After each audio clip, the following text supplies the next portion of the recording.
Não podia ser diferente, né? Porque hoje que nós conversamos bastante foi sobre o caminho, né?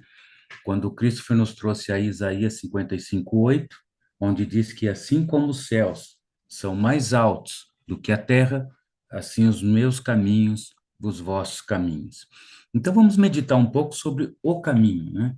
O que a gente pode tirar de lição, de aprendizado do caminho, sobretudo aí no texto principal que nós temos de João 14:6, onde Jesus mesmo disse, né? Eu sou o caminho, a verdade e a vida. E quando ele diz o caminho, normalmente a ligação que nós fazemos aí é que ele é a estrada, que ele é o ponto de conexão entre a humanidade e Deus. Então não há outro caminho, não há outra forma de se conectar a Deus senão por Jesus Cristo, né?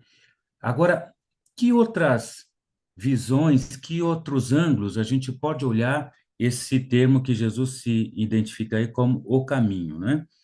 Então, indo para o hebraico, nós sabemos que o caminho, como está escrito aí nas palavras de Jesus, ele chama de Haderer, Haderer, o caminho, né?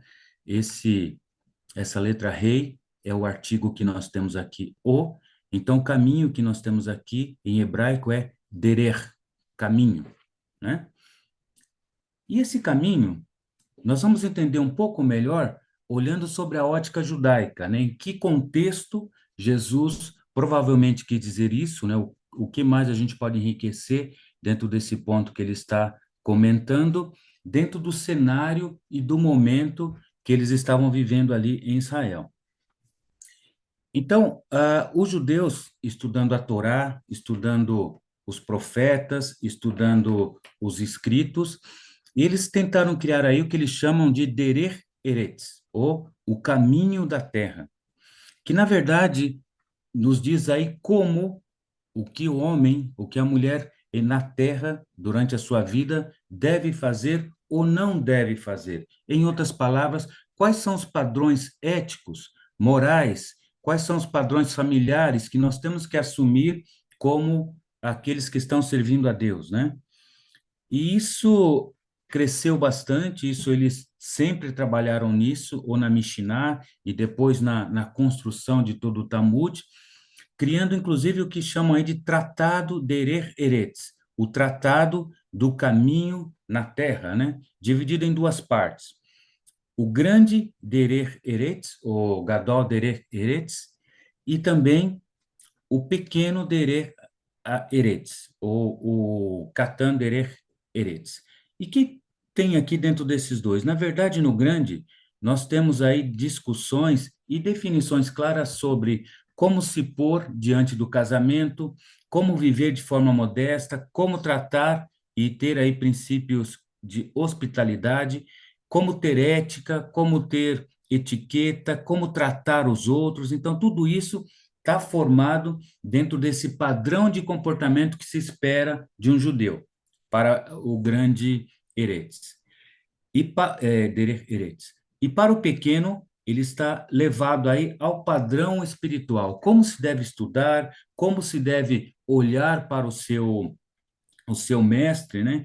Quais a forma que você deve se pôr diante das condições espirituais. Então, essas duas torres aí ajudam a formar o caráter, a formar o princípio do judeu dentro do judaísmo, né?